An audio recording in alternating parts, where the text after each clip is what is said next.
Our difficulty, as I said, is not about the ultimate future. Our difficulty is how to make the heterogeneous mess that we have today take a decision in common and march in a cooperative way on that road which is bound to lead us to unity.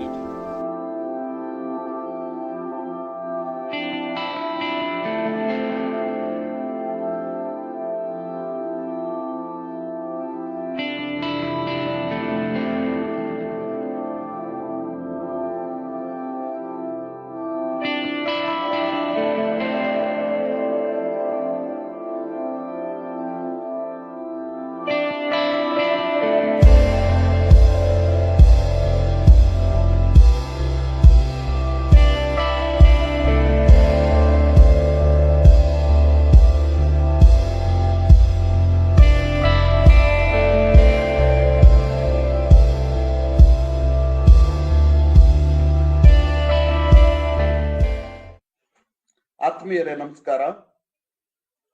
Ambedkar ಸರಣಿ ಓದುಗಾಗಿ ಇವತ್ತು ರೆಮಿನಿಸೆನ್ಸಸ್ and ರಿಮೆಂಬರೆನ್ಸಸ್ of doctor Ambedkar ಎಂಬ ಪುಸ್ತಕದಿಂದ ಒಂದು ಆಯ್ದ ಭಾಗವನ್ನ ನಾನು ಓದ್ತೀನಿ. ಇದು ಮೂಲ ಇಂಗ್ಲಿಷ್ ನಲ್ಲಿ ನಾನಕ್ ಚಂದ್ ರತ್ತು ಬರೆದಿರ್ತಕ್ಕಂಥದ್ದು. ಕನ್ನಡಕ್ಕೆ ಕೋಟ್ಗನಹಳ್ಳಿ ರಾಮಯ್ಯ ಅವರು ರತ್ತು ಕಂಡಂತೆ ಅಂಬೇಡ್ಕರ್ರ ಕೊನೆಯ ದಿನಗಳು ಅಂತ ಅನುವಾದಿಸಿದ್ದಾರೆ. ಆ ಪುಸ್ತಕದಿಂದ ಇದೊಂದು ಆಯ್ದ ಭಾಗ. ಇದು ಅಂಬೇಡ್ಕರ್ ಅವರ ಕೊನೆಯ ದಿನದ ಒಂದು ಭಾಗ.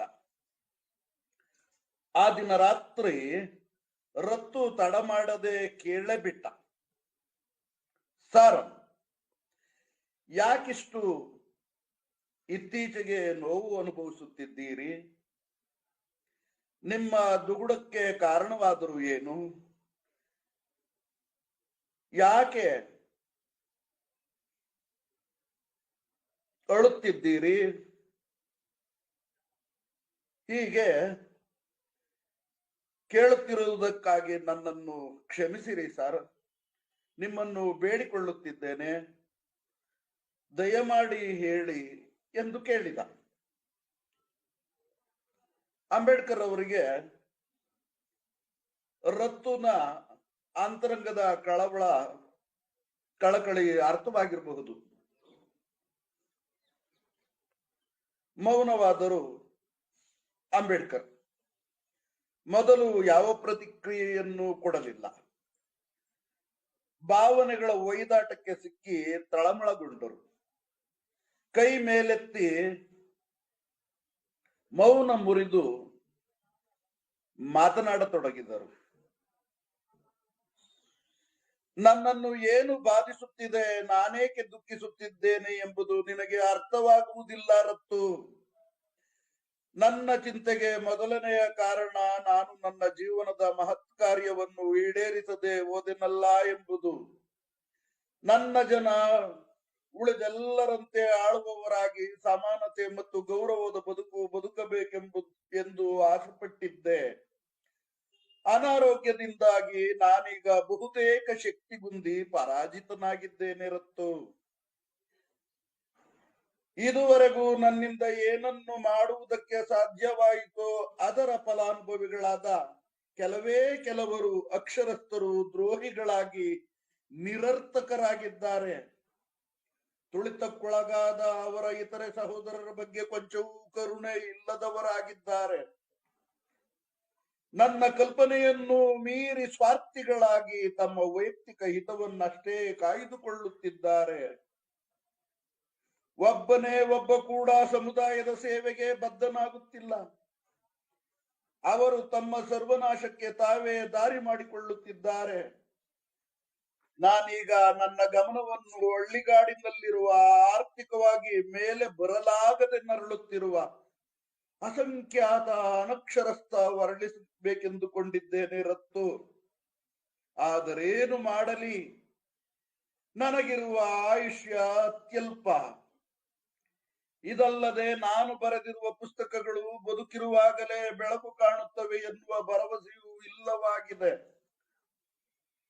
ನನ್ನ ಜನರಿಗೆ ಸ್ಮಾರಕವಾಗಬಹುದಾದ ಈ ಪುಸ್ತಕಗಳ ಪ್ರಕಟಣೆ ನನ್ನಿಂದ ಸಾಧ್ಯವಾಗುತ್ತಿಲ್ಲವಲ್ಲ ರತ್ತು. ಈ ಯೋಚನೆಯೇ ನನ್ನನ್ನು ಕೊರಗುವಂತೆ ಮಾಡಿದೆ. ಅದಕ್ಕೂ ಹೆಚ್ಚಿನ ಸಂಕಟ ನನ್ನ ಮರಣಾನಂತರ ಕೂಡ ಯಾರೊಬ್ಬರು ನನ್ನ ಕೃತಿಗಳನ್ನು ಪ್ರಕಟಿಸಲು ಮುಂದಾಗಲಾರರು ಎಂಬುದು. ಇಷ್ಟನ್ನು ಹೇಳಿ ಒತ್ತರಿಸಿ ಬಂದ ಭಾವನೆಗಳನ್ನು ಅದಿಮಿಟ್ಟುಕೊಳ್ಳಲಾಗದೆ ಮಾತು ನಿಲ್ಲಿಸಿದರು ಬಾಬಾ ಸಾಹೇಬರು. ನಾನು ನಡುವೆ ಮಾತನಾಡಲು ಮುಂದಾಗುವವನಿದ್ದೆ. ಅವರೇ ಮಾತು ಮುಂದುವರಿಸಿದರು. ಇದಲ್ಲದೆ ನಾನು ಬದುಕಿರುವಾಗಲೇ ಈ ತುಳಿತಕ್ಕೊಳಗಾದ ಸಮುದಾಯದಿಂದ ಯಾರಾದರೊಬ್ಬರು ಮುಂದೆ ಬಂದು ನನ್ನ ನಂತರದ ಈ ಮಹತ್ತರ ಹೋರಾಟದ ಹೊಣೆ ಹೊರುತ್ತಾರೆ ಎನ್ನುವ ನನ್ನ ಬಯಕೆಯೂ ಈಡೇರಲಿಲ್ಲವಲ್ಲ ರತ್ತು. ನಾನು ಯಾವ ನನ್ನ ಒಡನಾಡಿಗಳ ಬಗ್ಗೆ ಅಪಾರ ನಂಬಿಕೆ ತಾಳಿದ್ದನೋ ಅವರೆಲ್ಲರೂ ತಮ್ಮ ತಮ್ಮೊಳಗೆ ನಾಯಕತ್ವಕ್ಕಾಗಿ ಕಚ್ಚಾಡಿಕೊಳ್ಳುತ್ತಿದ್ದಾರೆ. ಅವರ ಹೆಗಲ ಮೇಲಿರುವ ಜವಾಬ್ದಾರಿಯ ಅರಿವೂ ಅವರಿಗಿಲ್ಲ. ಇನ್ನು ಈ ದೇಶಕ್ಕಾಗಿ ದುಡಿಯುವ ಹಂಬಲವಂತೂ ಪ್ರಾಧಾನ್ಯ ಹೊರತಾಗಿ ಯಾರೊಬ್ಬರ ಚಿಂತನೆಗೂ ಕಿವಿಗೊಡದ ಈ ಜನರ ದಾಸ್ಯ ಗುಣ ಕನಿಷ್ಠ ಆಸಕ್ತಿ ಕಾಯ್ದುಕೊಳ್ಳುವುದಕ್ಕೂ ಅಡ್ಡಿಯಾಗುತ್ತಿದೆ. ಪೂರ್ವಗ್ರಹ ಪೀಡಿತ ಜಾತಿಗ್ರಸ್ತ ದೇಶದಲ್ಲಿ ಹುಟ್ಟಿ ಬರುವುದೇ ಪಾಪ ರತ್ತು. ಮಾತು ನಿಲ್ಲಿಸಿ ನಿಡುಸುಯುತ್ತಾ ನನ್ನನ್ನೇ ನೋಡತೊಡಗಿದರು. ನನ್ನ ಬಳಿಯೂ ಅವರಿಗೆ ಸಮಾಧಾನ ಹೇಳುವಂತ ಯಾವ ಮಾತುಗಳೂ ಇರಲಿಲ್ಲ, ಕಣ್ಣೀರಿನ ಹೊರತಾಗಿ. ಹಿಂದೆಯೂ ಇವರು ಹೀಗೆ ಹಲವಾರು ಬಾರಿ ಅಳುವುದನ್ನು ನಾನು ನೋಡಿದ್ದೆ. ಆದರೆ ಈ ಬಾರಿಯ ಅಳು ಊಹೆಗೂ ಮೀರಿದ್ದಾಗಿತ್ತು. ಭಾವ ಪರವಶನಾಗಿ ಅವರ ಕಾಲಿಗೆ ಎರಗಿದೆ. ಕಡು ನೋವಿನ ದನಿಯಲ್ಲೇ ನನಗೆ ಸಾಂತ್ವನ ಹೇಳತೊಡಗಿದ್ದರು ಬಾಬಾ ಸಾಹೇಬರು. ಧೈರ್ಯ ತಂದುಕೋರತ್ತು, ಕಂಗಾಲಾಗಬೇಡ. ಧೈರ್ಯ ತಂದುಕೋರತ್ತು, ಕಂಗಾಲಾಗಬೇಡ. ಇವತ್ತಲ್ಲ ನಾಳೆ ಯಾವತ್ತಿದ್ದರೂ ಒಂದು ದಿನ ಈ ಬದುಕು ಕೊನೆಗೊಳ್ಳಬೇಕಾದದ್ದೇ. ಈ ಮಾತು ಕೇಳಿ ನನಗೆ ಆಘಾತವಾಯಿತು. ಅವರು ಈ ಮಾತನ್ನು ಯಾಕೆ ಹೇಳಿರಬಹುದು? ಇದರ ಅರ್ಥವಾದರೂ ಏನು? ದಿಕ್ಕು ತೋಚದೆ ನಾನು ಅವರನ್ನೇ ಶೂನ್ಯ ಭಾವದಿಂದ ನೋಡತೊಡಗಿದೆ. ತಮ್ಮ ಕಣ್ಣೀರನ್ನು ಒರೆಸಿಕೊಳ್ಳುತ್ತಾ ಅವರೇ ಮಾತು ಮುಂದುವರಿಸಿದರು. ನನ್ನ ಜನರಿಗೆ ಹೇಳುವುದು ನಾನಕ್ರತ್ತು, ನಾನಕ್ ಚಂದ್ರತ್ತು. ನನ್ನ ಜನರಿಗೆ ಹೇಳು, ಅವರಿಗಾಗಿ ಏನೆಲ್ಲ ಮಾಡಿದ್ದೇನೋ ಅದನ್ನೆಲ್ಲ, ಅದೆಷ್ಟೇ ಅಡ್ಡಿ ಆತಂಕ ಕಷ್ಟ ಕೋಟಲೆ ಎದುರಾದರು, ನನ್ನ ವಿರುದ್ಧ ಎಲ್ಲ ದಿಕ್ಕುಗಳಿಂದ ನಿಂದನೆಗಳು ಹಲ್ಲೆಗಳು ನಡೆದರು, ಹಿಂದೂ ಕೋಮುವಾದಿ ಮಾಧ್ಯಮಗಳು ಎಷ್ಟೇ ಅಪಪ್ರಚಾರ ನಡೆಸಿದರು, ನನ್ನ ಒಡನಾಡಿಗಳಲ್ಲೇ ಹಲವರು ನನಗೆ ದ್ರೋಹ ಎಸಗಿದರು, ನನ್ನ ಜೀವನದುದ್ದಕ್ಕೂ ನಾನು ಎದುರಾಳಿಗಳ ವಿರುದ್ಧ ನಿರಂತರ ಹೋರಾಟ ಮಾಡುತ್ತಲೇ ಬಂದಿದ್ದೇನೆ ರದ್ದು. ನನ್ನ ಕೊನೆಯುಸಿರಿರುವವರೆಗೂ ನಾನು ದೇಶಕ್ಕಾಗಿ ಮತ್ತು ದಮನಿತ ಪೀಡಿತ ಜನರ ವಿಮೋಚನೆಗಾಗಿ ನನ್ನ ಹೋರಾಟವನ್ನ ಮುಂದುವರಿಸುತ್ತಲೇ ಬಂದಿದ್ದೇನೆ ರತ್ತು. ಅದೆಷ್ಟೇ ಎಡರು ತೊಡರುಗಳು ಎದುರಾದರೂ ನಾನು ಈ ಹೋರಾಟದ ರಥವನ್ನ ಇಲ್ಲಿವರೆಗೂ ಎಳೆತಂದಿದ್ದೇನೆ. ಏನೇ ಏಳು ಬೀಳುಗಳಿರಲಿ ಈ ರಥ ಮುನ್ನಡೆಯಲೇಬೇಕು. ನನ್ನ ಜನ ಜಾಗೃತವಾಗಲೇಬೇಕು. ಸಮಾನ ಗೌರವ ಸನ್ಮಾನಗಳಿಗೆ ಬಾಧ್ಯರಾಗಬೇಕು. ನನ್ನ ಅನುಯಾಯಿಗಳಿಗೆ ಈ ಹೋರಾಟದ ರಥವನ್ನು ಮುನ್ನಡೆಸುವುದು ಸಾಧ್ಯವಿಲ್ಲವಾಗಿದೆ ಎಂದಾದರೆ ಅದನ್ನು ಅವರು ಇರುವಲ್ಲಿಯೇ ಬಿಡಲಿ. ಆದರೆ ಏನೇ ಬರಲಿ ಅದನ್ನ ಹಿಂದಕ್ಕೆ ಮಾತ್ರ ಒಯ್ಯದಿರಲಿ. ಇದು ನನ್ನ ಸಂದೇಶ. ಬಹುಶಃ ಇದೇ ನನ್ನ ಕೊನೆಯ ಸಂದೇಶವೂ ರತ್ತು. ನನ್ನ ಮಾತುಗಳಿಗೆ ಅವರು ಕಿವಿ ಕೊಡಲಾರರು ರತ್ತು. ಹೀಗೆಂದು ನಾನು ನಂಬಿದ್ದೇನೆ. ಹೋಗಿ ಹೇಳುವವರಿಗೆ ರತ್ತು, ಹೋಗಿ ಹೇಳುವವರಿಗೆ. ಹೀಗೆ ಬಾಬಾ ಸಾಹೇಬರು ಕೊನೆಯ ಮಾತನ್ನ ಪದೇ ಪದೇ 3 ಸಾರಿ ಹೇಳಿದ ಮೇಲೆ ಬಿಕ್ಕಿ ಬಿಕ್ಕಿ ಅಳತೊಡಗಿದರು. ಕೆನ್ನೆಗಳ ಮೇಲೆ ಕಣ್ಣೀರು ಜಾರತೊಡಗಿತ್ತು. ಹೇಳತೀರದ ಹತಾಶೆ, ವೇದನೆ ಅವರ ಮುಖದಲ್ಲಿ ಮಡುಗಟ್ಟಿತ್ತು. ಅದನ್ನು ನಾನಿಲ್ಲಿ ಪದಗಳಲ್ಲಿ ಹೇಳಲಾರೆ. ನಿಟ್ಟುಸಿರು, ಬಿಕ್ಕಳಿಕೆ, ಕಣ್ಣೀರಿನ ಹೃದಯ ಭೇದಕ ಸನ್ನಿವೇಶವನ್ನು ಅವರ ದಮನಿತ ಸಮುದಾಯಕ್ಕೆ ಮುಟ್ಟಿಸಲು ಹಿಂಜರಿದ ಬಹುಶಃ ನಿಜಕ್ಕೂ ಇದೇ ಡಾಕ್ಟರ್ ಬಾಬಾ ಸಾಹೇಬರ ಕೊನೆಯ ಸಂದೇಶವಾಗಿರಬಹುದೆಂದು ತಕ್ಕ ಮಟ್ಟಿಗೆ ಅರ್ಥ ಮಾಡಿಕೊಂಡೆ.